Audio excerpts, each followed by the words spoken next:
Dia datang hanya untuk mencuri, membunuh, membinasa. Roma 10 berkata, iman itu timbul. Itu ketika engkau mendengar dan mendengar firman Kristus. And God says, I have come to rescue my people. Shalom CSD Church. Sukacita besar Anda boleh beribadah bersama kami. 2023 tahun kasih karunia. Lukas 1 ayat 30. Kata malaikat itu kepadanya, jangan takut, hai Maria, sebab engkau beroleh kasih karunia di hadapan Allah. Kiranya Tuhan menggenapkan semua rencananya di generasi kami sampai tuntas. Let the grace of God be upon us. Bapa kami yang di sorga, dikuduskanlah namamu, datanglah kerajaanmu, jadilah kehendakmu di bumi seperti di sorga.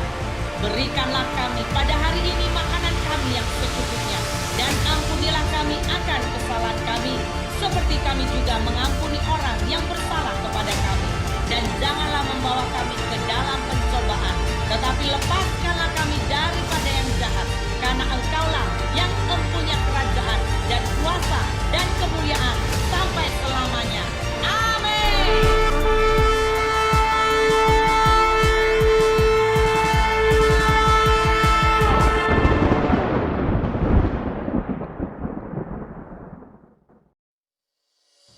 Shalom, mari bersama melihat news gereja. Ibadah minggu onsite gereja adalah pada setiap jam 1 petang dan sembarang pertanyaan boleh berhubung dengan Pastor Chu.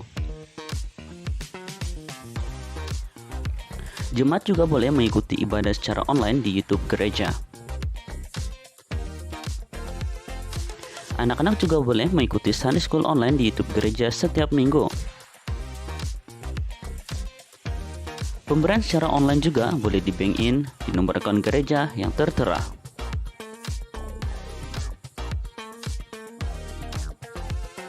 Ikuti juga media sosial gereja di Facebook, Instagram, YouTube, dan TikTok.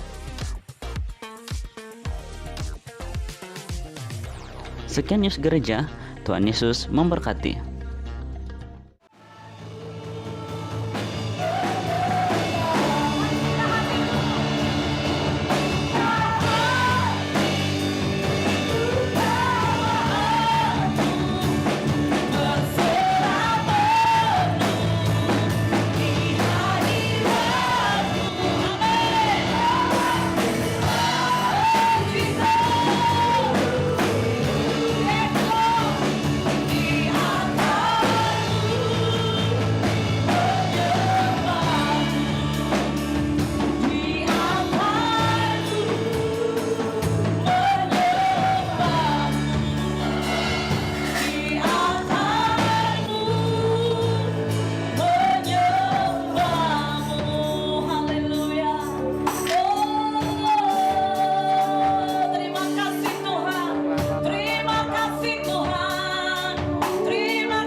Shikarala pakarataya, kirala pakaralapaya, shikarataya, shikarataya, korala pakaralapaya, shikiria karala pakarataya, Terima kasih Tuhan, terima kasih Tuhan. Kami mau buka hati kami Tuhan.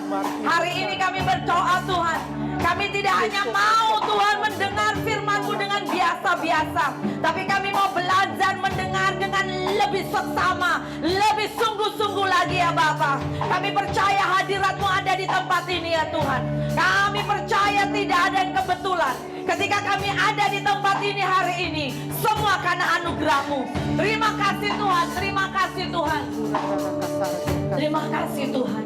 Kami berdoa Tuhan, semua hati kami biarlah menjadi tanah hati yang subur ya Bapa. Tidak ada tanah hati yang keras, tidak ada tanah hati yang berduri atau semak belukar, tetapi setiap tanah hati kami menjadi tanah yang subur. Tuhan, Hamba berdoa di dalam nama Tuhan Yesus. Jika ada di antara kami yang datang ke tempat ini ya Bapa, kami datang dengan pergumulan hati. Sebelum kami dengar firman-Mu, Tuhan, kami minta anugerah-Mu. Mari bereskan hati kami, Tuhan. Di dalam nama Tuhan Yesus, kami minta ampun untuk semua yang tidak benar ya Tuhan. Ya Tuhan. Dan kami memilih untuk berdamai dengan siapapun dan dengan apapun. Ya. Karena kami tahu Engkau pemegang kendali hidup kami. Engkau pemegang kendali hidup kami. Tidak ada yang salah Tuhan di dalam hidup kami. Terima kasih Bapa di sorga. Kami mengucap syukur Engkau yang sudah membawa hamba-Mu Pastor Jeremiah Gan bersama dengan kami hari ini ya Tuhan. Kami berdoa biarlah pengurapan dan pewahyuan sorgawi turun atas hidup hamba-Mu. Apa yang dinyatakan hari ini Tuhan, kami percaya tidak ada yang kebetulan. Kami terima pewahyuan yang baru yang dari Tuhan. Terima kasih Bapa di sorga. Terima kasih. Kami minta sekali lagi roh yang tertib, roh yang tenang menguasai kami. Terima kasih Bapa yang baik. Kami bersyukur Engkau Bapa yang ajaib dan luar biasa. Kami kembalikan segala pujian, hormat dan kemuliaan hanya bagi Engkau Tuhan, Raja di atas segala raja. Dalam nama Tuhan Yesus kami sudah berdoa dan mengucap syukur. Mari semua yang diberkati dengan kuat katakan Amin. Haleluya. Haleluya. Kasih high five kanan kiri, katakan engkau orang yang diberkati Tuhan. Amin. Haleluya. Kau diberkati, kau orang yang diberkati. Silakan duduk, saudara yang terkasih. Tuhan berkati. Ya, hari ini kita bersyukur sekali lagi. Ya, kita sangat diberkati khususnya hari ini. Ya, kami mengucapkan terima kasih untuk kehadiran Pastor Jeremiah di tengah-tengah kami. Ya, sebelum kita mendengar firman adalah baik saya kenalkan sedikit, nanti Pastor yang kenalkan banyak ya. Ya, jadi Pastor Jeremiah Gan adalah pastor dari Rema Charismatic Center AZ ya, dan beliau memiliki satu dan only one ya Pastor istri, yaitu Pastor Cindy Liu, dan beliau juga bersama dengan Pastor Cindy sudah diberkati 3 orang anak dan melayani dengan 3 bahasa, English, BM, and Chinese ya. Dan saya percaya melalui beliau hari ini kita mendengar sesuatu. Saudara mau diberkati? Siap diberkati? Salam kanan kiri, jangan mengantuk ya. Oke, mari kita akan sambut hambanya dengan tepuk tangan. Tuhan Yesus memberkati. Welcome Pastor. Amin. Amin. Terima kasih Pastor. Welcome. God bless. Haleluya. Jangan ngantuk. Mungkin saya akan mengantuk. Sebab semalam ibu mertua saya sekarang umur 95. Dia duduk dengan kami sebab adik isteri saya mereka semua bekerja, tak ada orang jaga dia, jadi kami yang jaga dia. Dan 2 minggu lalu dia terjatuh waktu malam bila dia, sebab dia pergi tandas, dia gunakan tandas yang mobil, dan dia jatuh, saya angkat dia bangun, saya pun jatuh. Dan sebab itu semalam dia tidak tidur, saya pun tak dapat tidur. So mungkin saya akan mengantuk. Tapi saya percaya dengan urapan Roh Kudus saya akan segar, tidak akan mengantuk. Haleluya. Amen. Sebelum saya berkongsi kebahagiaan hari ini, saya nak beri satu kesaksian. Ya, dahulu saya telah berkongsi dengan kau bahawa Tuhan telah menyembuh saya dari kanser paru-paru, dan saya masa itu pun ada penyakit hepatitis B, ya, dan Tuhan pun telah menyembuh saya. Dan apabila saya cakap dengan doktor, dia tidak percaya. Dia kata orang yang ada hepatitis B akan adanya seumur hidup. Dan saya kata, tapi saya pergi hospital, sebab Beacon Hospital bagi kami pastor check up percuma. Jadi bila mereka check, ini ialah lebih kurang 4 tahun lalu, dia kata tak ada hepatitis B. Jadi bila saya pergi ke hospital Selayar, sebab saya di bawah naungan hospital itu untuk hepatitis B, jadi mereka kata tidak boleh, ni tidak masuk akal sebab orang yang ada akan selalu adanya. Dan jadi dalam 1 tahun setengah mereka buat berbagai ujian, akhirnya mereka pun kata okeylah, sudah hilang. Haleluya. Ini bukan hilang. Amen. Inilah mukjizat Tuhan. Haleluya. Tahun lalu bulan September saya pergi check up di Hospital Kuala Lumpur. Dan doktor tu dia buat ultrasound. Lepas tu dia kata, Encik Gan, sorry lah, kanser dalam buah ginjal kau dulu sudah kembali. Mereka dapat ada kanser 6 cm. Sebab selepas pembedahan, buah ginjal ini sudah jadi 9 cm. Dia kata ada 6 cm, kanser ini sudah balik.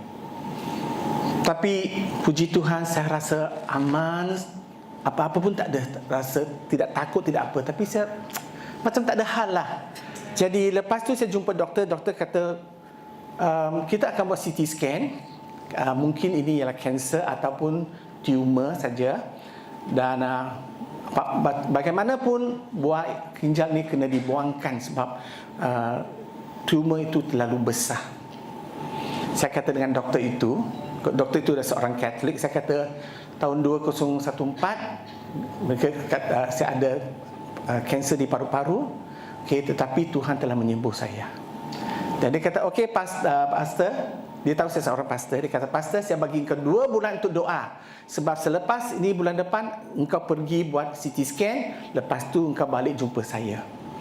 Lepas CT scan saya jumpa doktor, saya tanya doktor, jadi apa macam? Tak ada hal. Sudah hilang. Haleluya. Ini ialah kuasa Allah Tuhan kita. Amen.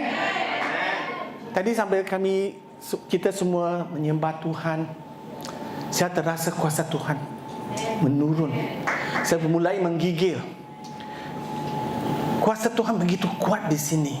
Dan saya nak beri kau berita ini, kuasa Tuhan selalu ada di sini. Dan Tuhan pun berkata, Pastor Chu dan Pastor Betty, dia akan mengurapi kau dengan kuasanya. Haleluya. Kamu semua harus sedia.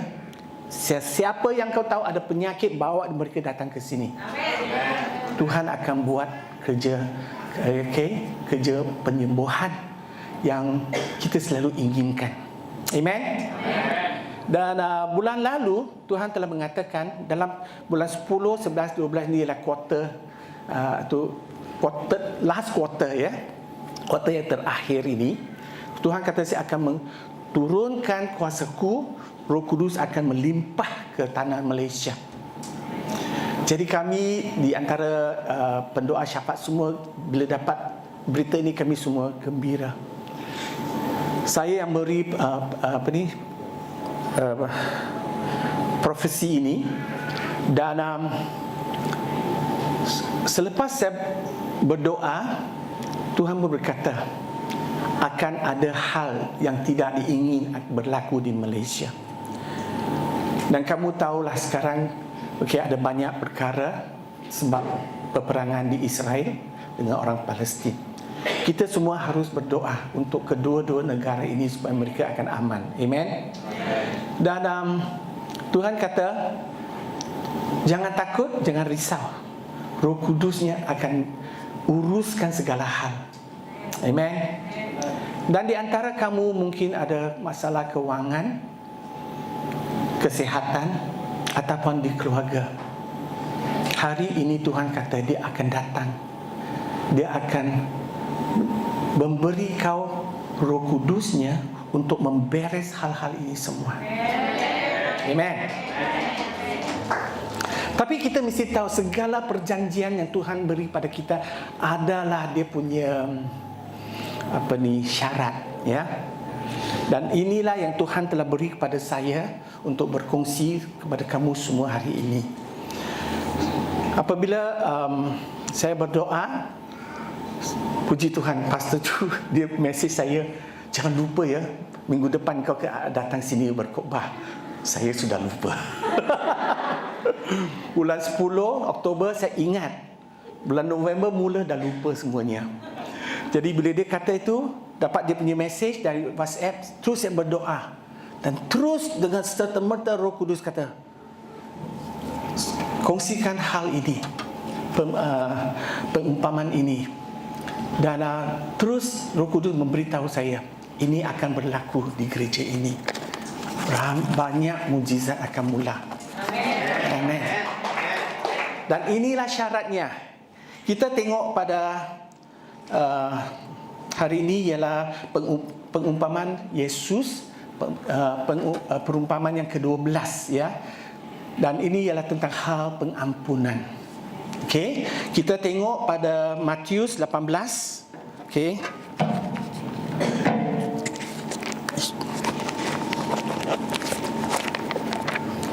Kalau ada Alkitab, buka Alkitabmu kepada Matius 18 ayat 21 hingga 35.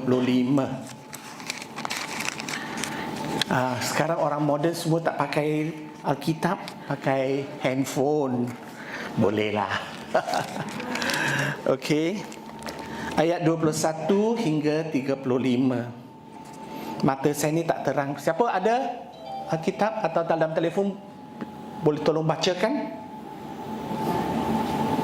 Mula dengan ayat 21. Matius 18 ayat 21 sampai 35. 21 perumpamaan tentang pengampunan. Kemudian datanglah Petrus dan berkata kepada Yesus, Tuhan, sampai berapa kali aku harus mengampuni saudaraku jika ia berbuat dosa terhadap aku?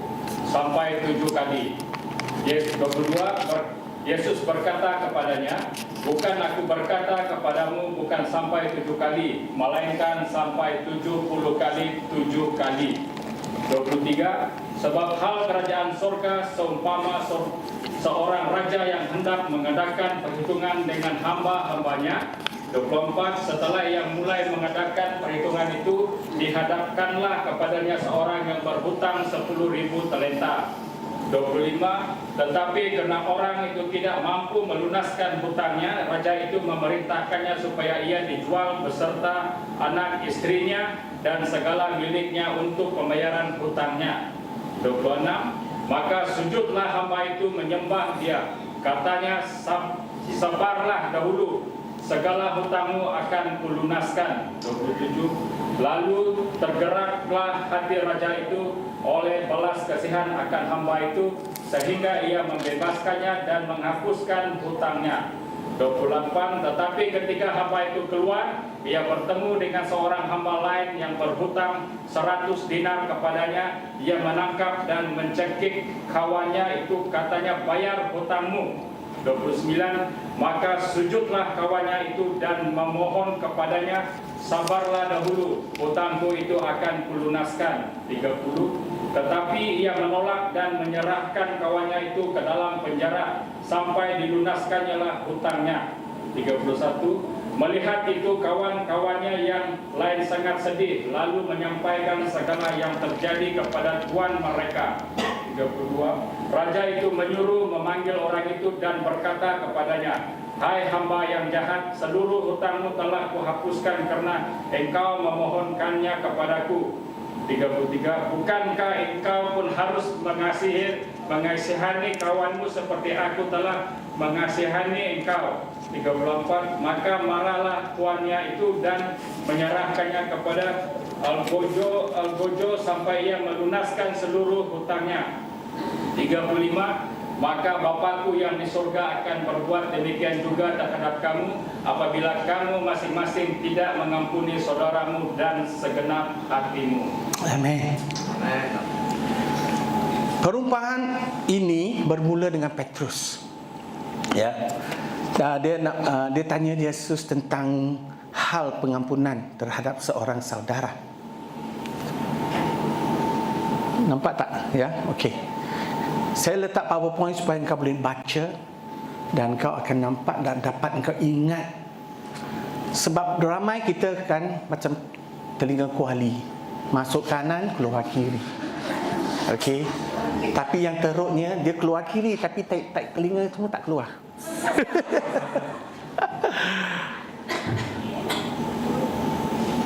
Petrus ini dikenal sebagai orang yang mulut celupah. Dia tak fikir baik-baik, terus dia buka mulut, dia keluar kata-kata itu. Jadi ini ialah sebab mengemaskan. Nombor 3. Okey. tentang kesepakatan dan persatuan yang Yesus telah katakan dalam permulaannya. Dan Petrus hendak menunjukkan bahawa dia penuh dengan kasih. Okey? Kita sebagai Kristian jangan nak tunjuk-tunjuk ya. Rendahkan diri. Dan dia nak tunjuk dia penuh dengan kasih dengan menyarankan bahawa mengampuni saudara yang bertobat sehingga 7 kali. Wah, saya dalam gereja saya kata, kalau engkau buat salah, saya akan kata engkau, saya akan marah engkau 3 kali. Lepas tu, saya serah pada Allah, kau akan ketuk Tuhan, jangan salahkan saya. Tetapi, next one. Guru-guru Yahudi pada masa itu mengajarkan bahawa kita harus maafkan, ampuni seseorang itu 3 kali saja. Itulah batasnya. Kali keempat tiada maaf bagimu. Dan Petrus kata 7 kali. Jadi dia lebih penuh kasih daripada orang Yahudi. Okay, dia nak tunjuk-tunjuk lah, show off. Jadi kita harus faham. Jangan nak tunjuk engkau pandai. Lagi-lagi depan pastor-pastor di sini atau ketua-ketua gereja. Saya pergi banyak gereja, saya takut dengan orang Kristian. Sebab mereka akan cucuk-cucuk demi pastor, cucuk-cucuk komiti dalam gereja. Langsung tak hormat orang. Jadi kita kena jaga, okey? So di sini kita nampak bahawa Petrus dia nak tunjuk dia seorang yang penuh dengan kasih. Jadi dia kata kita harus maafkan mereka, ampuni mereka 7 kali. Tetapi jawab Yesus itu tidak diduganya. Yesus kata sampai 70 kali 7, iaitu 490 kali. So kalau kali ke-491 tiada maaf bagimu. Adakah itu kata Yesus? Tidak, ya. Okey. Tetapi maksudnya 70 kali 7 itu ialah pengampunan yang tidak terbatas. Wah, cakap senang tau. Nak maafkan orang macam ini, saya maafkan kau. Senang nak cakap. Tapi Yesus memberi kita sesuatu yang begitu berat. Tapi kita harus ambilnya. Kamu semua hari ini Tuhan telah tunjuk pada saya. Di antara kita semua di sini, ada yang telah dianiayai oleh ibu bapa atau saudara mara, atau mungkin di gereja yang lain dahulu, pastor-pastor yang menganiayai engkau, ataupun member-member. Taulah, di kalangan perempuan bukan semua orang pandai make up. Betul tak? Satu hari saya naik bas, masa itu saya muda lagi. Saya nampak seorang perempuan, dia pakai kincu merah sekali. Tak apa, okeylah, dia nak menunjulkan kan. Tapi muka dia buat bulat, merah sekali. Orang Cina kata ini macam buntut monyet. Bila saya nampak, saya pukul mulut sebab saya nak ketawa. Saya pernah dengar ini di gereja. Perempuan tu dia tak pandai make up. Jadi saudari-saudari dalam gereja nampak macam clown. Kalau dia tidak tahu, cakaplah dengan dia, bawa dia ke tempat yang tiada orang. Tunjuk dia cara untuk buatlah lebih cantik kan. You nak cantik, takkan dia tak mau cantik. Jadi kita harus faham ini. Dan mungkin engkau orang yang tidak pandai make up, orang lain ketawakan engkau, hati engkau tersendir, sakit, disakiti orang, sampai mati tidak maafkan engkau. Hati apa yang ini? Kan Yesus kata pengampunan yang tidak terbatas. Jadi kita mesti faham, ya. Memang sulit bagi kita untuk memahami hal ini, iaitu pengampunan yang tidak terbatas. Tapi kita perlu mengetahui batasan pengampunan ini. Okey, batasannya apa tu? Nanti kita akan cakap lagi, ya. Jadi dalam pengampunan ini, yang pertama kita nak tengok ialah hamba pertama. Okey, dia hutang kepada rajanya atau tuannya, dan mustahil baginya untuk segera melunasikannya. Okey, kalau kita baca tadi, dia hutang 100 beg ya. Okey, 100 beg dalam bahasa Cina dia kata 100 beg emas, jongkak emas. Okey, jadi dia macam mana, kalau jangan cakaplah, kalau tiba-tiba kau tanya bahasa Jerry, kau hutang saya 10,000, bayar sekarang. Mana saya nak cari 10,000? Jual darah pun tak cukup duit.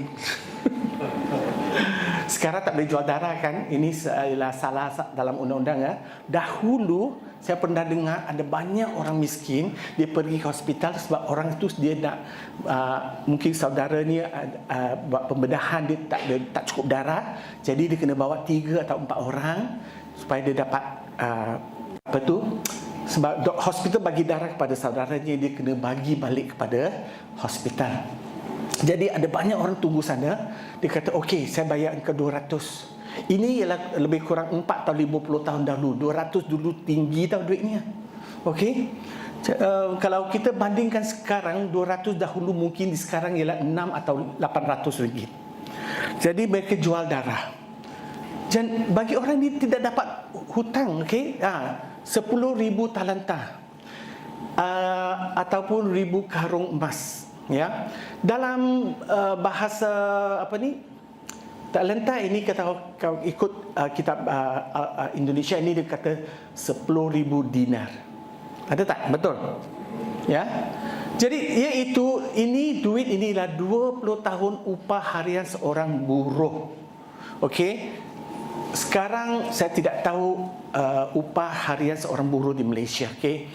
Misalnya kita kata kalau sehari itu ialah RM100. Dalam satu bulan, kalau dia tak kerja hari Ahad, sudah RM2,600. Dalam satu tahun lebih kurang RM30,000. RM30 kalau dikali 20 tahun, itu menjadi RM600,000. Macam mana dia nak dapatkan duit itu? Ya, so dia tidak dapat lunaskan duit ini. Dan apa yang terjadi? Mengikut komentator, okey, duit ini 10,000 talenta ini, okey, ialah lebih kurang next one 12 juta US dollar ataupun sehingga 1 miliar USD. Okey, kalau 1 miliar duit Amerika sekarang di Malaysia berapa? Pastor Chu tahu tak? 4.5 atau 5 kan? So jadi 5, kalau kita kata 5 lah, 5 miliar ringgit. Mati pun tak boleh bayar. Dan so tentu saja lelaki ini tersebut tidak mampu membayarnya kerana kerana itu raja itu kata jualkan dia, keluarga dia, semua yang milikinya untuk mendapat sejumlah wang. Ini ialah pada masa itu, ya, di mana seorang itu akan bila dia tidak dapat lunaskan dia punya hutang, dia akan dijual menjadi hamba. Okey. Dan apa yang dia buat? Dia lutut dan dia minta ampun dan dia minta tuannya beri dia masa. Okey. Jumlah ini dia memohon belas kasihan, meminta kesabaran. Dia kata, inilah manusia. You give me time, saya promise you, saya mesti bayar. Bagi time pun 5 million lah, tak boleh bayar lah. Ya tak? 5,000 tahun pun tak boleh habis. Tak boleh habis bayar. Jadi dia benar-benar hutang begitu besar, dia tak dapat bayar. Dia tak boleh lunaskannya. Ini ialah sikap manusia. Nombor 7. Kita manusia selalu bertekad besar. Seperti hamba ini, dia fikir kalau ada masa dia boleh bayar. Sebenarnya tidak boleh. Apa yang dia perlu adalah pengampunan. Seperti engkau dan saya. Kita perlu pengampunan daripada Tuhan. Jangan kata, saya ni bukan orang yang berdosa. Halo, kita semua orang yang berdosa. Dahulu saya pernah kata seorang kawan saya pergi ke rumah kawan saya sebab kami nak pergi ke satu bukit untuk baca Alkitab. Jadi saya pergi rumah dia, di gate saya panggil dia, Daniel. Dia kata, oh, nanti saya tukar baju. Dia naik atas, mak dia keluar. Kenapa engkau budak-budak ni semua nak terima Yesus, percaya dengan Yesus? Kita orang Cina tahu. Jadi saya kata, ya, kita orang Cina, tapi kita ialah manusia yang berdosa. Kita perlu diampuni Tuhan. Sebab itu kita percaya pada Yesus. Yesuslah selamatkan kami dan dia telah mati di atas salib untuk dosa kami. Apa dosa? Saya tak ada dosa. Saya tidak curi duit orang. Saya tidak bunuh orang. Mana ada dosa? Masa itu saya baru 17 tahun. Saya tak takut. Saya terus kata, manusia memang ada dosa. Ui, muka dia jadi merah. Kawan saya teruslah, mana kita pergi? Mak dia tu, pergi, cepat balik. Tahulah orang Cina kan. Orang Indon, orang Sabah Sarawak ada macam ni ke? Bila anak dia keluar, cepat balik. Orang Asia. Jadi kami keluar. Inilah manusia kita. Kalau kita bertekad akan sesuatu, kita akan dapat. Tetapi kita harus bertekad untuk dapat pengampunan daripada Tuhan, dapat urapan daripada Tuhan, dan dapat Roh Kudus ajar jalan yang kita harus pergi. Dan inilah masalahnya yang mengejutkan.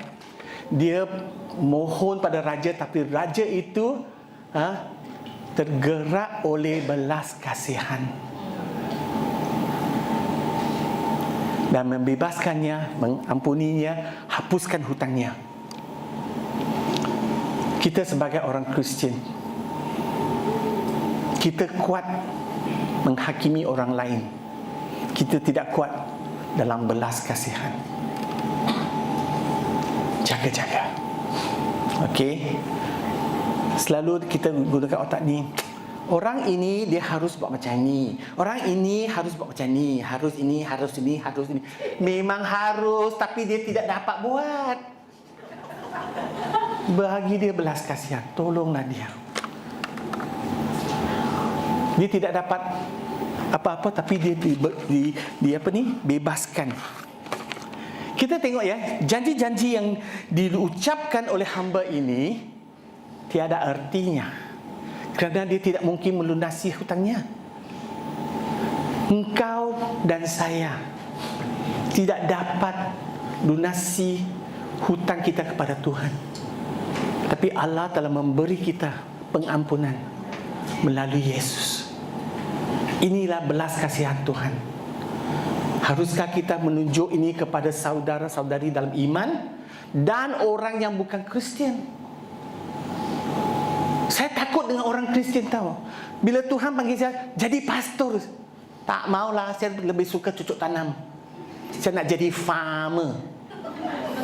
Tuhan kata tak apalah, you boleh farm saya punya garden. Tak maulah, garden kau ada banyak kambing-kambing, biri-biri semua gigit saya. Betul. Pastor Chu, Pastor Betty, kita akan jumpa orang macam ni. Engkau tolong sampai mampus nak mati tahu. Saya tolong mereka, isteri saya marah. Engkau asyik tolong mereka, tak ada masa untuk saya tahu. Saya tahu.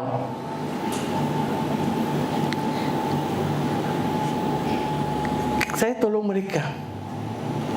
Tetapi mereka selalu kata, Pastor, you cakap dengan anak saya, cakap ini, cakap itu. Tunjuk dia tahu. Cakap dia supaya dia akan taubat. Engkau cakap dia mau taubat, pastor cakap dia mau taubat. Oh dah. Bahasa India. Oh, saya tahu bahasa India sedikit. Dia selalu nak paksa saya untuk buat anak dia dengar cakap dia. Saya kata, anak engkau sudah dewasa. Sekarang sudah 25 tahun. Dia bukan 5 tahun. Dia marah. Dia tinggalkan gereja kami. Dia telah kami menolong lebih dari 20 tahun. Dahulu dia dirasuk hantu. Kami halau hantu. Dia dapat penyakit sampai macam orang yang ada penyakit mental. Kami tolong dia, doa untuk dia, ajar dia. Dia dah sembuh. Bila dah sembuh, dia tak ingat lagi macam mana kita tolong dia. Sekarang dia pergi ke gereja-gereja di Petaling Jaya sampai Kelang. Pastor Jeremiah itu jahat tau. Tak habis-habis dia cakap. Anak dia dengar, anak dia kata, Pastor, engkau tolong dia tapi dia tidak berhati nurani. Dia cakap yang bukan-bukan. Dia kata, tak apalah, ampuni dah dia. Saya ampuni dia. Maafkan dia.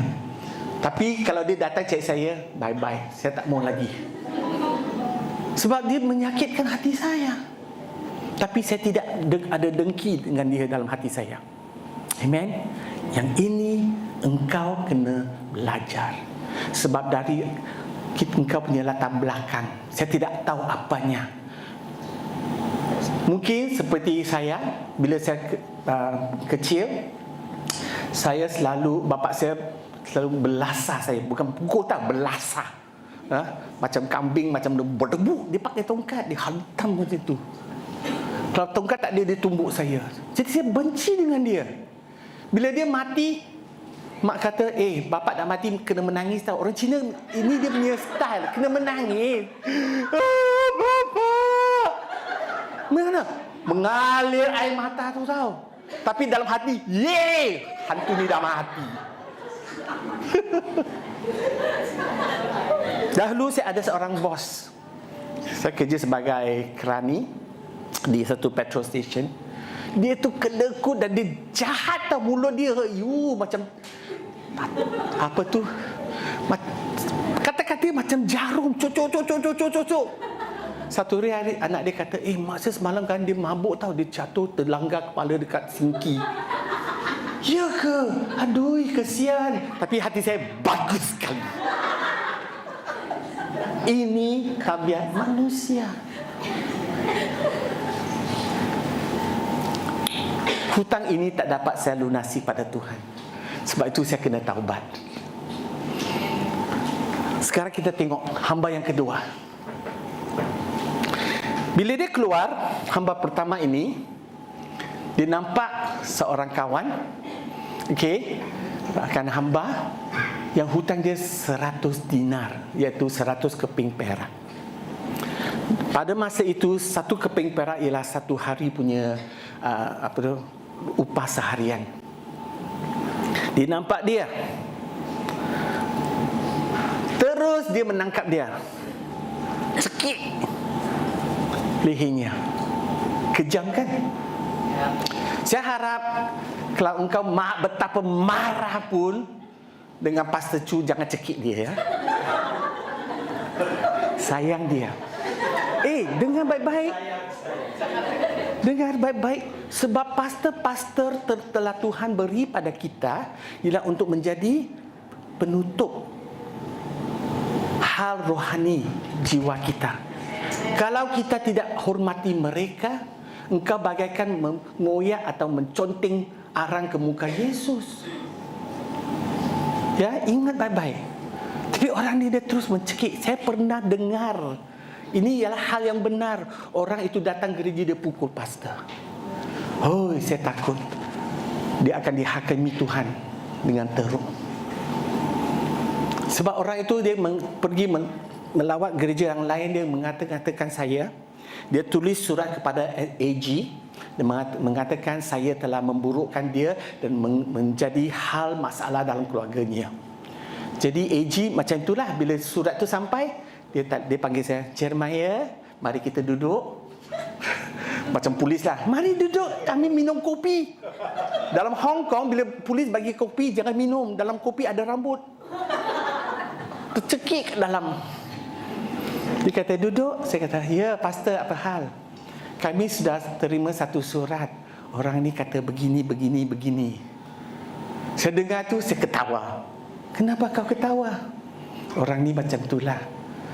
Jadi, hal ni benarkah? Saya kata, tidaklah. Dia sendiri nak kontrol anak-anak dia. Dia nak gunakan saya untuk kontrol anak dia. Saya tidak buat. Jadi dia marah. Okey? Segala yang dia kata ini, saya ada saksi-saksi. Ya, oh bagus. Siapa saksinya? Bagi telefon nombor, bagi nombor. Boleh. Saya bagi nombor isteri dia, anak dia, telefon nombor, bagi semua dia. Ha? Isteri dia? Okeylah, hal ini dah tutup. Kalau saya tidak ampuni dia, saya akan pegang dendam dalam hati ini. Tapi saya tahu Tuhan tidak mahu saya buat begitu.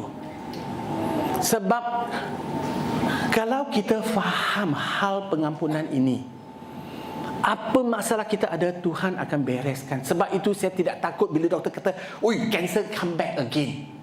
Come back tak jadi punya. Amen. Haleluya. Jangan takut. Syaitan dia takut pada Yesus, dia takut dengan kau. Sebelum saya continue, kenapa saya cakap begitu? Lalu kami doa untuk seorang, dia telah dirasuh hantu. Dia nampak kita saja, dia tutup mata, dia tak mau tengok. Kita kata, kenapa tak mau tengok? Buka mata. Tak maulah. Orang Kristian macam cahaya. Cahaya itu cocok mata saya sakit. Engkau dipenuh dengan Roh Kudus. Haleluya.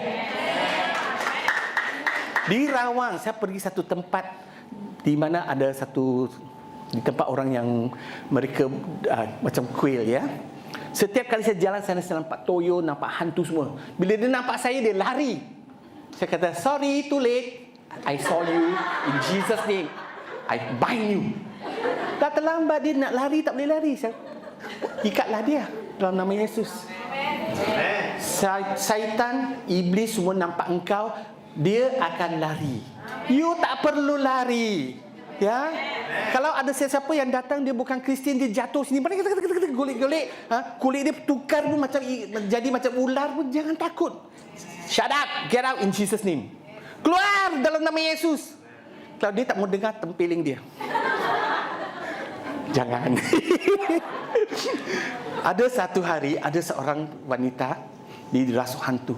Kami doa-doa halau-halau. Setiap kali kata dalam nama Yesus keluar, dia tutup mata. Dia tak mau tengok. Roh Kudus kata tempeling dia. Aduh, saya takut. Saya pergi. Tempeling lah, tapi tak kuat. In Jesus name, get out. Dia tak mau keluar. Tangkat dia tangan, pak! Get out! Terus dia pingsan, bangun, dah okey.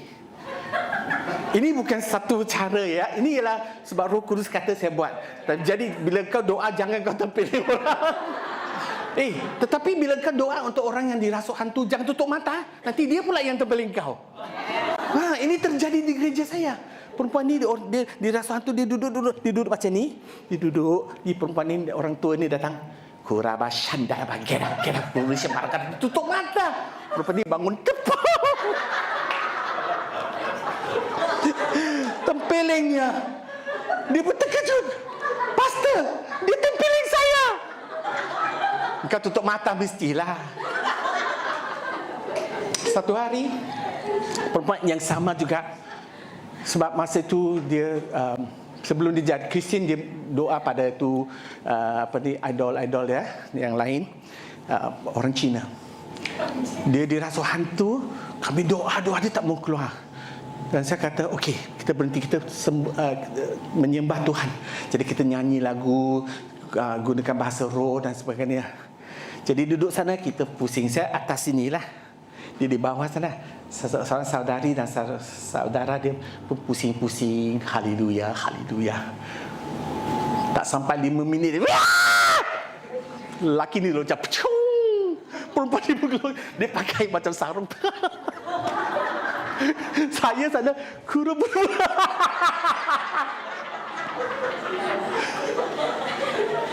Bila engkau doa untuk orang yang rasuk hantu, okey, be alert, okey. Buka mata, tengok baik-baik.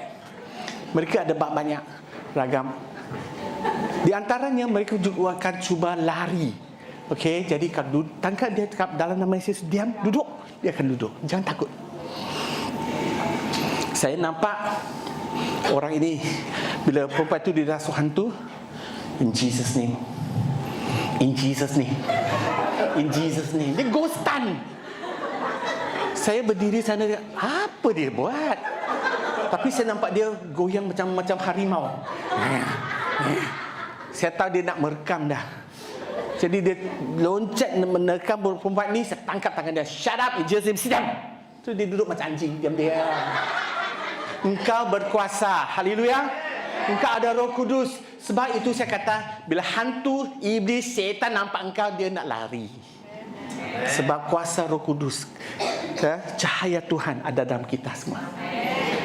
Okey, so jangan cekik orang ya. Okey, balik kepada hamba kedua ini. Okey. So dia menuntut pembayaran. Tapi kawan tu melutut, mohon belas kasihan. Maaflah, tolonglah. Get out, bayar. Dia tak mau bayar. Dia minta seperti hamba pertama tu, tapi dia tidak hiraukan dia. Dan lepas tu dia tidak mau, dia menjebloskannya ke penjara. You go in, you don't come out till you pay. Macam mana nak pay? Dia tak ada kerja kan? Sudah pasti dia tidak dapat bayar apa-apa pembayaran. Sudah masuk penjara. Ini kita kata manusia ya, yang tidak faham. Kalau kita tidak tahu belas kasihan, kita yang rugi. Okey. So, jadi dia tidak mau, dia sudah masukkan orang ini ke penjara. Dan apanya terjadi? Okey. Jumlahnya bukan kecil, 100 keping emas ya, 100 dinar. Tapi hampir tidak ada apa-apa pun kalau dibandingkan apa yang dihutang kepada rajanya. Kita tengok yang ke-6. Dibandingkan dengan utangnya kepada raja, utang hamba kedua hanya sebenarnya adalah 1/600,000, iaitu 0.0002%. Tidakkah harus dia ampuni orang ini? Dia punya utang telah diberes. Tidak, dia tidak mau ampuni orang ini. Ingat, ya mungkin kita bukan pembunuh, pencuri dan sebagainya, atau tangkap orang jual organ, tidak. Tetapi kita semua sama-sama ialah orang yang berdosa, dan Tuhan telah ampuni kita. Jadi kita harus selalu berbelas kasihan kepada orang lain.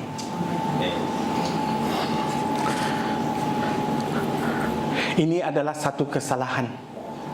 Nombor 7. Ya. Sebab permohonan dan janji laki-laki tersebut sama dengan permohonannya. Tadi dia tidak memberi belas kasihan dan dimasukkan dia ke dalam penjara. Apa yang dia akan dapat? Tak ada benefit. Dengar baik-baik. Kalau Pastor Chu atau Pastor Betty mungkin marah engkau sebab sesuatu yang kau buat tidak mengikut hukum Tuhan. Kita pun manusia, kadang-kadang kita pun akan marah. Orang kata macam ni tau. Saya pernah dengar orang kata macam ni. Pastor Jeremiah teruk tau. Dia marah orang tau. Pastor harus berbelas kasihan. Ya betul, berbelas kasihan. Tapi orang ni sudah cakap 10 kali pun macam cakap dengan dongki, tak mau dengar. Jadi saya marah. Kalau kita sebagai pastor, saya selalu kata dengan gereja saya, orang Cina, pepatah Cina macam ni, saya marah sebab saya kasihkan engkau. Dan kalau saya pukul sebab saya mengasihi dengan penuh. Jadi tapi kita pastor sekarang tak pukul lah. Jangan takut. Tapi kita akan marah. Kadang-kadang kita nampak sesuatu sungguh menyedihkan, kita akan marah. Jadi kalau kita marah engkau sebab kami sebagai pastor mengasihi engkau, okey, janganlah marah pada kami, tapi terima yang apa kita katakan. Dahulu seorang perempuan, dia ialah, masa itu saya lebih kurang 50 tahun, dia ialah 70 tahun. Dan saya bawa dia ke gereja. Saya kata, ibu tunggulah hujan. Nanti saya bawa payung baru turun. Dia terus turun dari kereta. Dia basah, hampir basah kusuk. Masuk gereja. Saya kata, ibu, kita tak muda lagi lah. Jangan kena hujan nanti sakit. Saya cakap saja kita tidak muda. Waduh, dia marah sampai 3 bulan dia tak mau doa untuk saya. Betul. Dia tak mau doa. Akhirnya dia yang kata ini kepada saya sebab cucunya sakit, saya pergi tolong dia. Lepas tu dia kata, pastor terima kasih lah. Saya kata, ibu, engkau pun kita punya member juga, kita tolong menolong lah, tak apa. Terus dia confess lah, dia mengganggu. Dia kata, pastor sorry lah, 3 bulan saya tidak doa untuk engkau sebab saya marah sebab engkau kata saya dah tua. Tapi ada pepatah Cina, orang tua bagaikan sesuatu treasure, harta karun yang begitu mahal. Sebab kita sudah tua, kita ada lebih banyak pengalaman dan pengetahuan, dapatlah kita menolong kau. Jadi kalau saya kata kau tua, inilah satu penghormatan. Jangan marah, ya ibu. Dia marah. Bila dia kata, saya okey tak apa. Tapi bila saya balik, saya ketawalah. Ingat, kita sebagai pastor mungkin akan marah engkau. Ataupun walaupun saya cakap dengan lemah lembut, bagi dia kata-kata saya itu terlalu tajam, terlalu berat, dia tidak terima. Ingat, pada suatu hari bila kita semua balik ke syurga, jangan ingat, oh pastor semua senang wenang. Tak ada. Pastor Betty, saudari itu macam ni, itu kenapa kau tak tegur dia?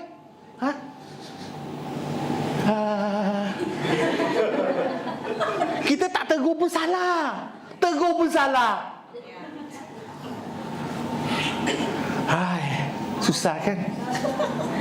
So, love your pastor. Amen? Haleluya. Hamba-hamba yang lain. Ayat 35. Melihat itu, kawan-kawan yang lain sangat sedih, lalu menyampaikan segala yang terjadi kepada tuan mereka, iaitu raja itulah. Perkataan ini sangat sedih pun boleh dikatakan sungguh marah, sedih sampai menyinggung hati mereka, sakitkan hati mereka. Okey? Jadi mereka pergi ke tuan mereka dan beritahu, disebutkan, okey, yang kedua, disebutkan hal ini kepada raja mereka. Dalam perumpamaan ini tidak disebutkan tentang hati nurani hamba pertama ini. Dia tidak terasa ganggu dengan tingkah lakunya sendiri. Saya harap engkau tidak begitu. Kalau engkau ada buat sesuatu yang tak betul, engkau harus pergi berdoa, minta ampun daripada Tuhan. Kalau boleh, pergi kepada saudara-saudari itu atau pastor dan minta ampun. Tapi kita manusia lah, semua mau muka comot pun dia mau. Apa ni? Tetapi inilah masalahnya. Okey, dia tahu dia salah tapi dia tidak hirau langsung apa yang dia buat. Saya telah terima Yesus masa saya 17 tahun. Bila saya 27 tahun, masa saya berdoa, tiba-tiba Roh Kudus berkata, engkau harus ampuni bapa engkau. Saya pun tidak tanya, apa tu? Apa ampuni dia? Apa yang Tuhan cakap? Tidak. Saya terus dengar, ampuni bapa engkau. Saya bangun, saya tak mau doa lagi. Saya marah dengan Tuhan.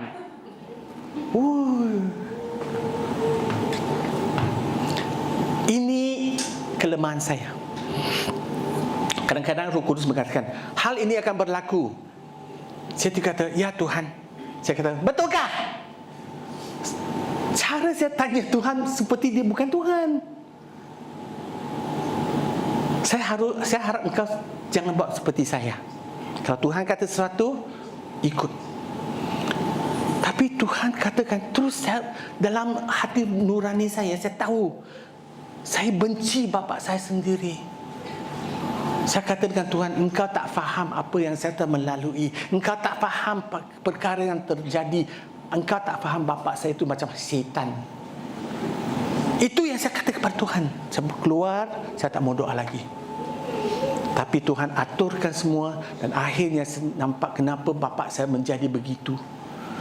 Sebab bila saya 6 tahun, bapa saya dia kena stroke, angin mamar, dan dia jadi paralyzed di sebelah kanan.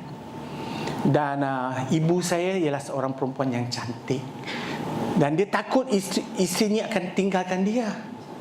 Okey, dia selalu cari pasal dengan ibu saya.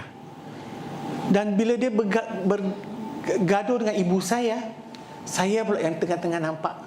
Masa saya baru 6-7 tahun, takut. Dan bila dia marah, dia nak keluarkan kemarahannya. Saya menjadi, kita kata dalam bahasa English, punching bag. Tahu tak punching bag? Ya, tu bag yang digantung tu orang buat boxing. Saya menjadi itu. Saya menjadi mangsanya. Sebab itu saya benci. Bila saya 12 tahun dia meninggal dunia, saya sungguh gembira. Tapi Roh Kudus tidak melepaskan saya. Roh Kudus kan ampuninya. Dengan secara Tuhan, ya, dia aturkan. Ibu saya mengatakan kenapa bapa saya begitu baik dan sebagainya. Kakak saya mengatakan, baru bapa saya baik, saya tak pernah tengok dia baik. Tapi bila mereka berkongsi tentang halnya, baru saya faham dia itu ada ego. Dia pun manusia, ya. Di antara engkau semua ada ego, tau. Jangan ingat, saya ni sungguh lemah lembut, saya ni sungguh rendah hati. Oh dah, di depan orang kita semua lemah lembut kan. Orang tak tahu. Dulu saya menolong gereja di Tanjung Malim. Seorang komiti datang, pastor, saya takut akan engkau. Takut akan aku? Saya tak garang. Bukan, engkau terlalu lemah. Komiti sini garang, nanti mereka pijak-pijak engkau. Saya senyum, tak apalah, biar dia pijak. Nanti dia pijak ekor, keluarlah harimau. Dia ketawa seperti kamu semua. Saya garang. Engkau jangan ingat, cara saya bertutur lemah lembut. Sebab saya percaya kita harus berlemah lembut, cara kita bercakap. Tapi bila saya marah kan, saya pun takut. Takutkan akan sendiri. Garang. Sebab keluarga kami, nama kami ialah Gan. Bapa, uncle, saudara-saudara, saudari semua yang bernama Gan itu macam pistol. Bertepu. Saya takut. Sebab itu bila saya jadi Kristian, saya kata, Tuhan, engkau kena ubahkan saya. I surrender. You tak tolong saya ubah, saya akan jadi harimau all the time. Sini gigit, sana gigit, sini garu, sana garu. Dan inilah yang kita harus faham. Kita kena jaga tingkah laku kita sendiri. Ya. Selalu kita panggil, datang gereja saya. Mari. Kenapa dia tak mau mari?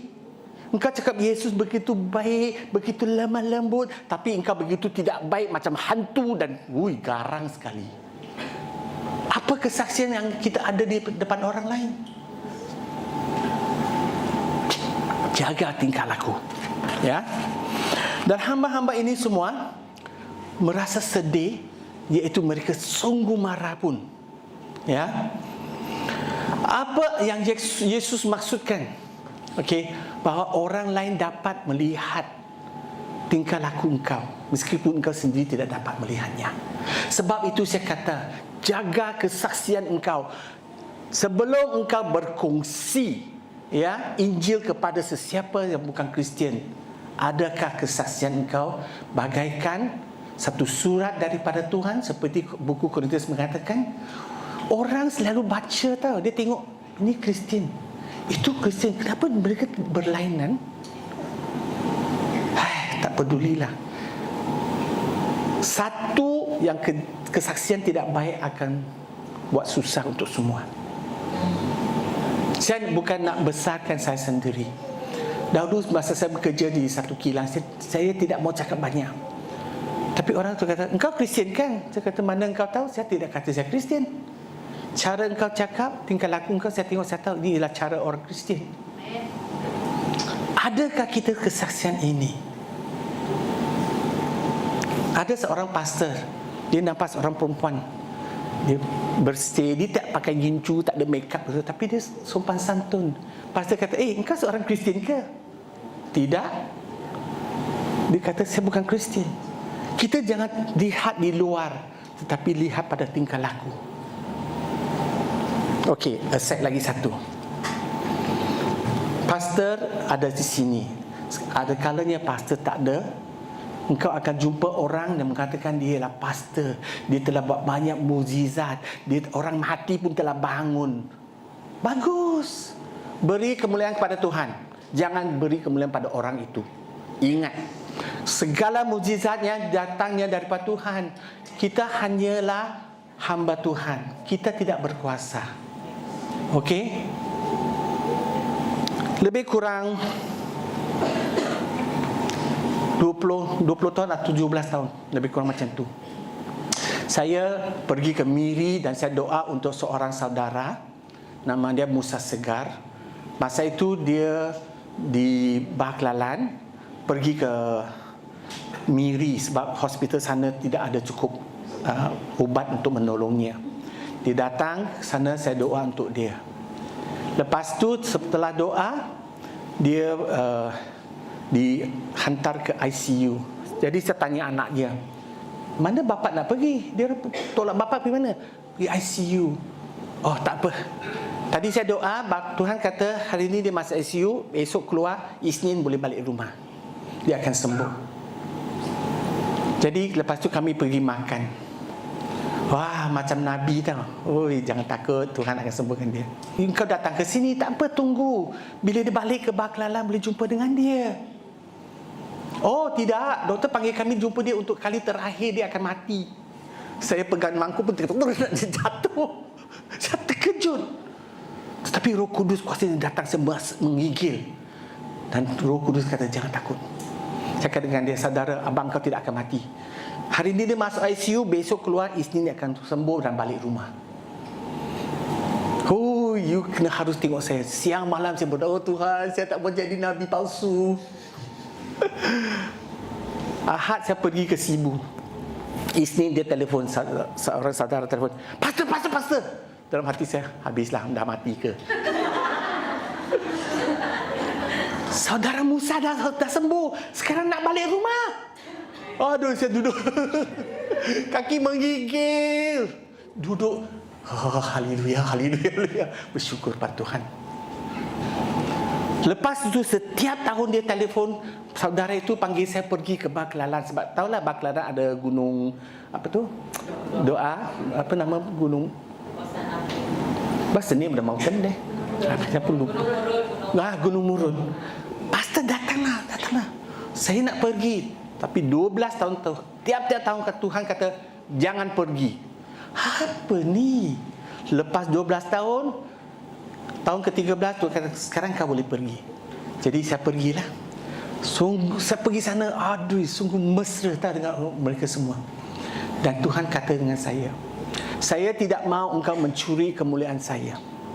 Dan saya tak mahu mereka ingat engkau yang buat mukjizat ini. Saya tidak mahu engkau menjadi kepala besar, ingat engkau yang buat ni. Tuhan hendak rendahkan hati saya. Saya pun manusia juga, ya tak? Dalam tahun ke-13 baru saya faham. Dan saya sungguh bersyukur kepada Tuhan. Saya tidak jatuh ke perangkap setan. Amen.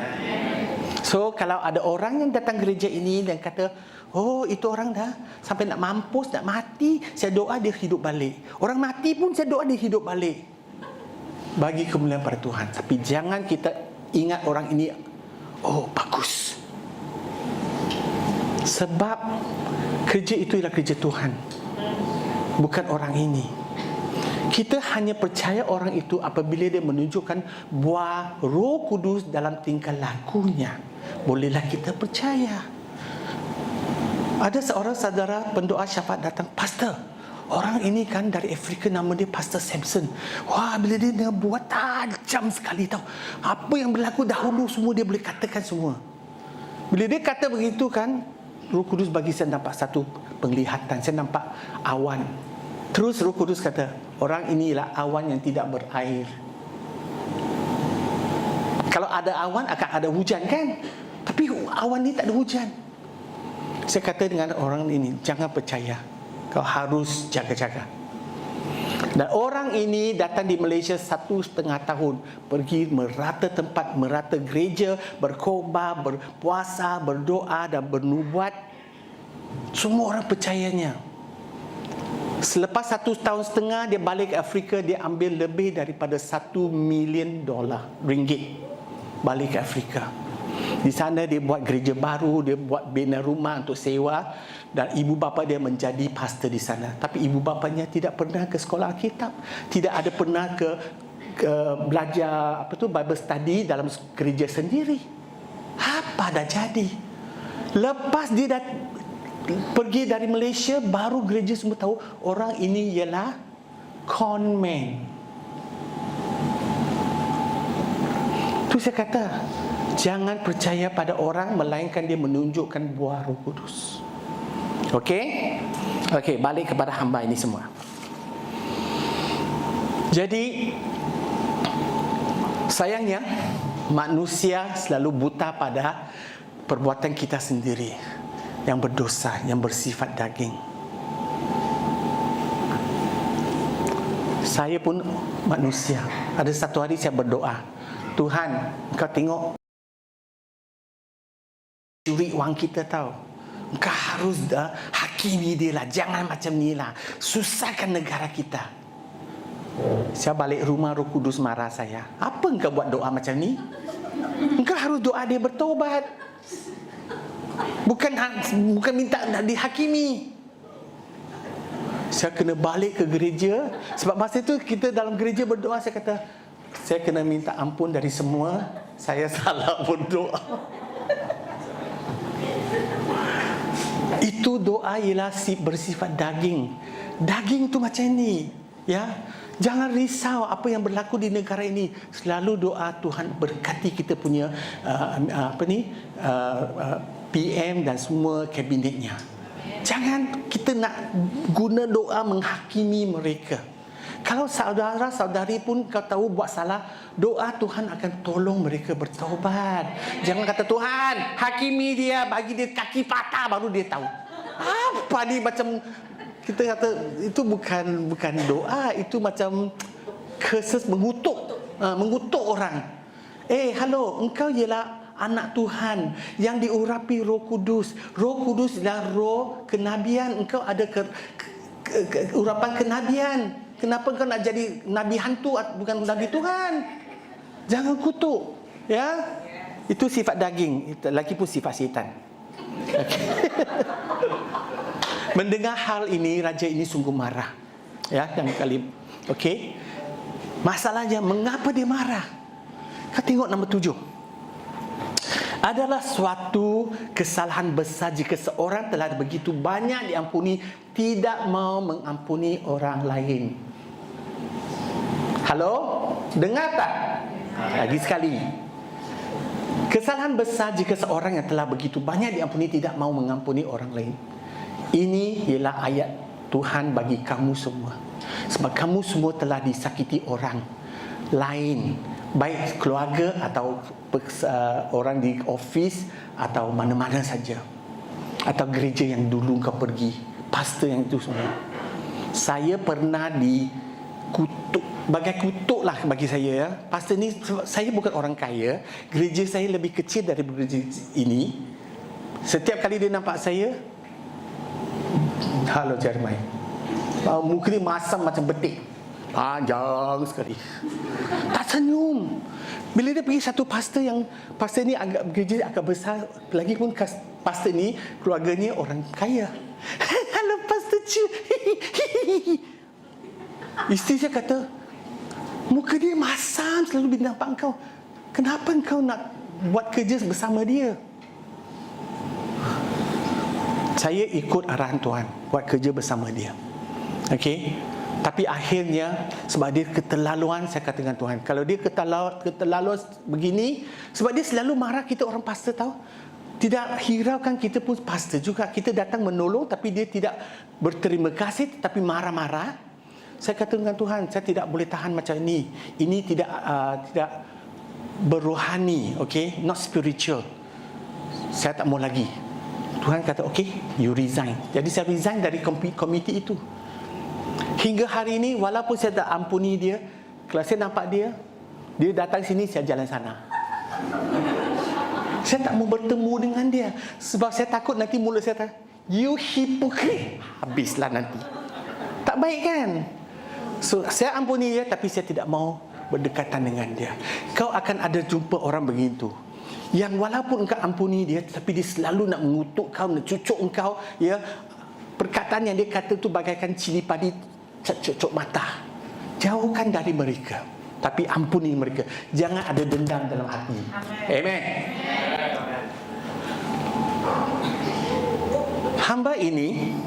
Hamba pertama ini mendapat perlakuan yang sama, akhirnya penjara. Sebab raja dia tidak boleh terima.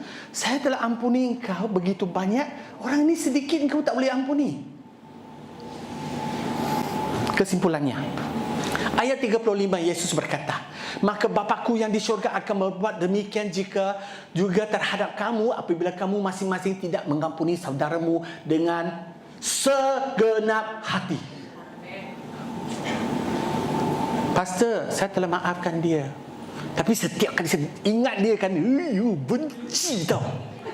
Itu bukan maaf, bukan ampun. Itu masih ada dendam. Kalau luka di tangan tak sembuh, sentuh saja akan sakit, betul tak? Jadi bila sentuh adik, benci orang ni, engkau belum ampuninya. Okey? Saya dapat kongsi ini sebab saya sendiri melalui perkara begini. Engkau akan ada bos yang mungkin bos engkau itu keterlaluan, unfair, tidak adil. Dia suka orang ni, hey Betty, apa you nak? Boleh angkat, nak holiday, pergi. Cu, work, tak boleh holiday. Dia pilih kasih, tak apa. Kau doa bagi dia. Ada seorang Vietnam datang, pastor, saya punya bos dah 3 bulan dia tak mau bayar duit saya tahu. Gaji saya 3 bulan tak bayar, tak dapat. Saya benci dia lah. Saya kata tak apa, kau doa.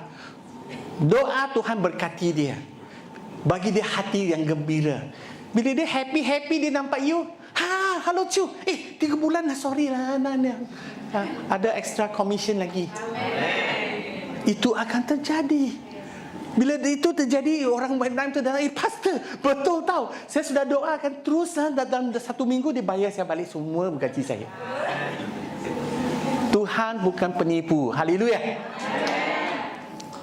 Pengampunan itu, okey, yang tulus dari hati diperlukan bila kita semua, okey, bagi semua orang, okey, yang telah diampuni. Engkau telah diampuni, engkau harus mengampun orang. Walaupun orang itu masih dengki pada engkau, ampun dia, tapi jauhkan diri daripada dia. Takkan kau dah kena cocok mata ke, cocok lagi mata saya, mari. Hey, you bukan orang bodoh lah, ya. Engkau orang yang smart, genius, pandai. Okey, jangan seksakan diri. Prinsipnya jelas. Okey, yang 3. Apakah prinsip ini? Tuhan telah mengampuni hutang yang begitu besar, dosa kita, sehingga hutang apapun yang terhutang kepada kita sama sekali kita ada artinya jika tiada artinya jika dibandingkan. Okey, jangan kata saya bukan pembunuh, dosa saya sikit. Halo, kalau saya bagi engkau susu, ya, saya masukkan setitik air kencing ke dalamnya, kau minum tak? Tentu tidak. Saya bagi segelas kencing, mana boleh minum? Setitik kencing boleh minum mah? Tak boleh. Ada kuman. Jadi begitulah dosa kita. Banyak kecil pun dosa. Kita kena faham. Okey. Walaupun sedikit dosa, orang itu kalau datang ke depan Tuhan, dihakimi Tuhan, dia akan masuk ke neraka. Bukan hanya dosa besar. So jadi kita harus faham, kita telah diampuni. Ampuni orang yang lain. Mungkin engkau akan tanya saya, bagaimana kalau orang itu utang kepada saya?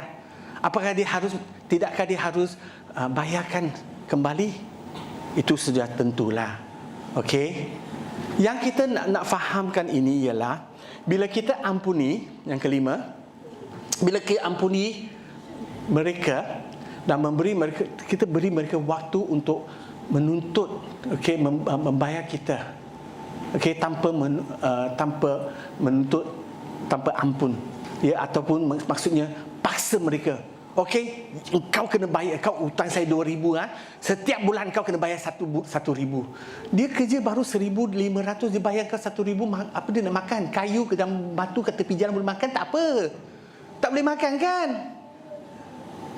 Siapa ada pernah makan batu? Jadi kita bagi dia masa untuk bayar secara dia boleh.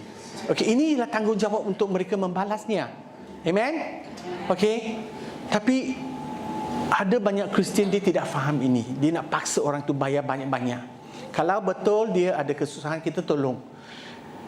Kalau boleh kita tolong, kita beri itu, jangan minta balik. Okey.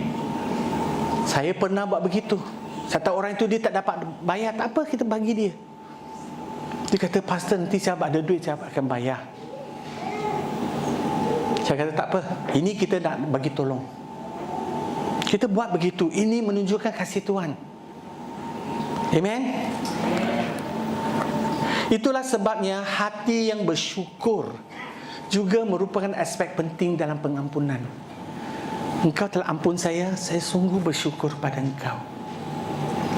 Dan sebagai seorang Kristian, sungguh sedih kita melihat banyak orang tidak berterima kasih kepada pastor-pastor atau anggota gerejanya. Mereka telah tolong dia, tapi dia keluar dari gereja itu, dia mencaci gereja itu, mencaci pastor itu. Halo, jaga mulut engkau. Tuhan akan hakimi apa yang kau kata. Sebab apa yang kau kata bagaikan satu kutuk yang akan pergi, dan Alkitab mengatakan kutuk yang pergi dan tidak harus keluar itu akan kembali kepada sendiri. Dia akan makan itu sendiri. Dia akan menyusahkan diri. Okey, sebab itu kita sebagai Kristian jangan kutuk orang lain. Sekali-sekala kita akan marahlah. Ada satu hari motosikal itu dia masuk depan van saya. Babi ni orang, mati jauh sikit lah, jangan dekat-dekat saya. Sebab saya hampir langgar dia. Terus Roh Kudus kata, kenapa engkau kutuk dia? Kalau dia mati, darah dia di atas tangan kau. Bolehkah kau buat begitu? Wah, saya dengar suara Roh Kudus kan, saya rasa takut. Terus saya bertaubat. Saya minta ampun daripada Tuhan. Saya tahu kamu semua orang bawa kereta, motosikal, babi, bangsat, matilah kau. Ketawa, sudah buatlah, saya tahu. Okey, jaga mulut, jangan kutuk mereka. Okey, so yang kita kan harus berterima kasih, okey, kepada kita punya pastor, kita punya committee member dan saudara-saudari yang tegur kita dalam gereja. Okey, ada orang tidak suka ditegur. Halo, kena belajar. Dengar apa yang mereka tegur, dapatkan apa, cari apa yang kau boleh dapat untuk belajar menjadi lebih baik. Sebab engkau ialah orang yang hidup untuk memuliakan nama Tuhan. Amen. Dalam ayat 34 dan 35, Yesus dengan jelas mengatakan bahawa sikap yang tidak mau mengampuni akan dihukum dengan siksaan di neraka. Yesus kata tu kan, Bapa dia akan buat begitu. Sebab kita telah terima pengampunan daripada Tuhan. Kita tidak ada lagi alasan saya tidak boleh maaf orang itu. Ya, kalau orang itu tidak mau bertaubat, tak apa, kita ampuni dia, tapi kita jauhkan daripada dia. Tapi kita harus mengampuni. Jangan simpan dendam itu dalam hati. Ada banyak orang Kristian yang tidak faham, dia tidak mau ampuni orang itu. Dia kata, I have the right. Inilah hal saya. Ini tidak dibenarkan dalam Tuhan. Dan tidak ada pembenaran untuk tidak maafkan orang lain. Halo? Masa saya kecil, saudara dari sebelah bapa saya, mereka mencaci keluarga saya dan mengutuk saya. Saya penuh dengan marah dan dendam. Tapi bila saya menjadi Kristian, Tuhan mengatakan, ini semua engkau kena buang dari hidup engkau. Kena buangkan. Seperti pokok yang lunasnya ada penyakit, engkau kena gunting dan buangkannya, bakarkannya. Begitu dalam hidup kita. Akhirnya, kerana ketaubatan itu, nombor 9, disebutkan dalam konteks perintah kita untuk mengampuni satu sama lain dalam Lukas 17:4. Kerana pengampunan itu kita kepada orang lain harus meniru pengampunan Allah terhadap kita. Siapa di sini yang telah terima Yesus dan dosa engkau Tuhan tidak ampuni? Tidak kan? Banyak kali saya dengar Tuhan mengatakan kepada saya telah ampuni engkau, saya mengasihi engkau, engkaulah anak pilihan saya. Haleluya, engkau anak pilihan Tuhan. Tetapi ini yang Tuhan beri kepada saya semasa saya berdoa. Di antara engkau ada masalah kewangan, kerja, keluarga, kesihatan. Sebab di antara engkau di sini, engkau telah simpan ketidakmaafan itu dalam hati engkau. Saya tidak tahu siapa yang telah meluka hati engkau, tetapi engkau harus ampuni mereka. Dan rasa dendam, marah ini keluarkan, buangkannya. Dahulu saya ada satu tumor di sini, satu daging yang menjadi besar. Setelah dibuang doktor, dia datang balik kali kedua. Doktor itu dah ada kata dengan saya, kalau dia sakit, datang balik, kita akan buat pembedahan yang kedua kali. Kali kedua mereka buat pembedahan itu, dia keluarkan. Dan lepas itu saya jumpa doktor kata, you are very lucky. Saya tahu saya bukan lelaki, saya diberkati Tuhan, ya.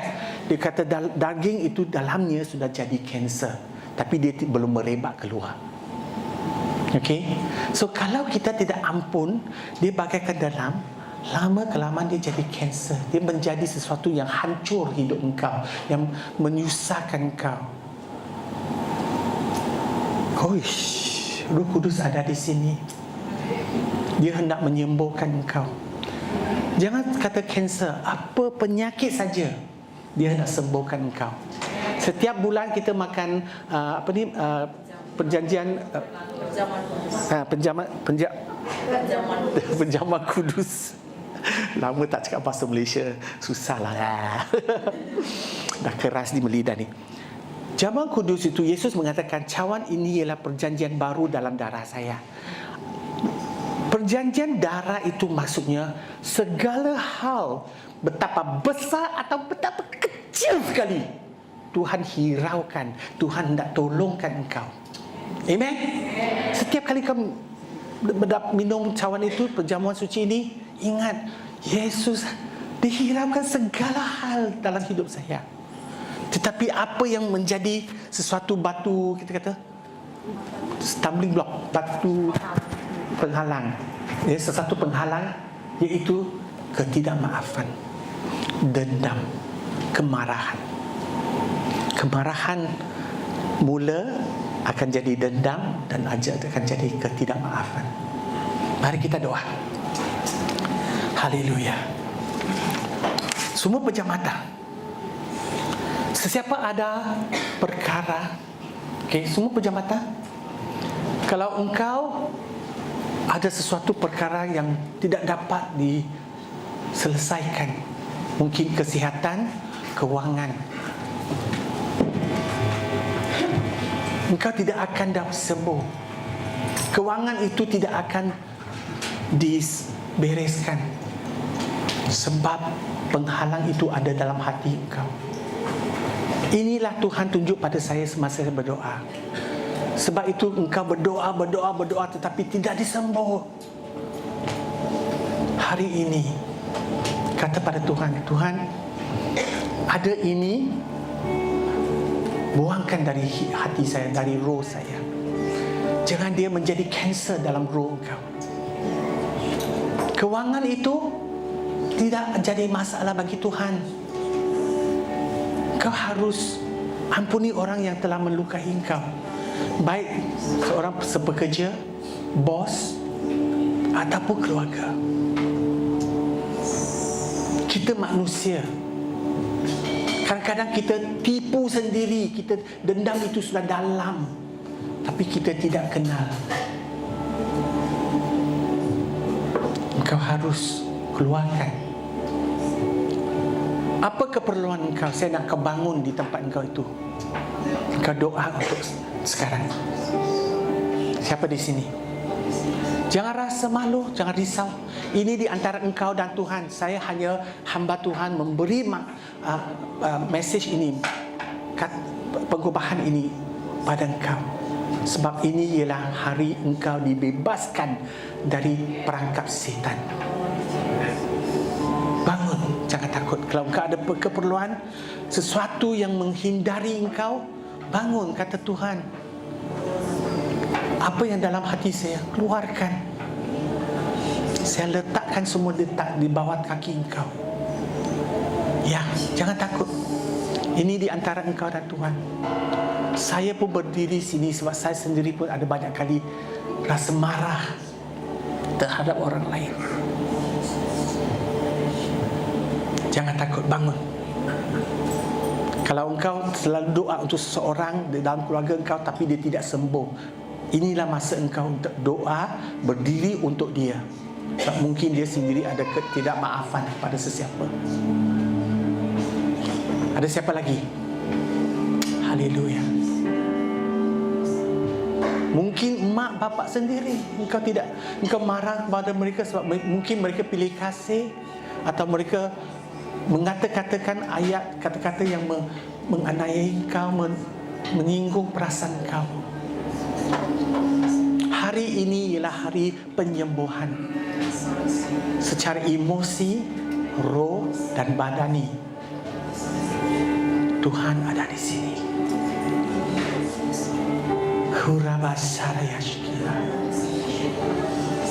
Mari ke depan. Mari ke depan yang berdiri. Mari ke depan. Buat satu altar di depan Tuhan.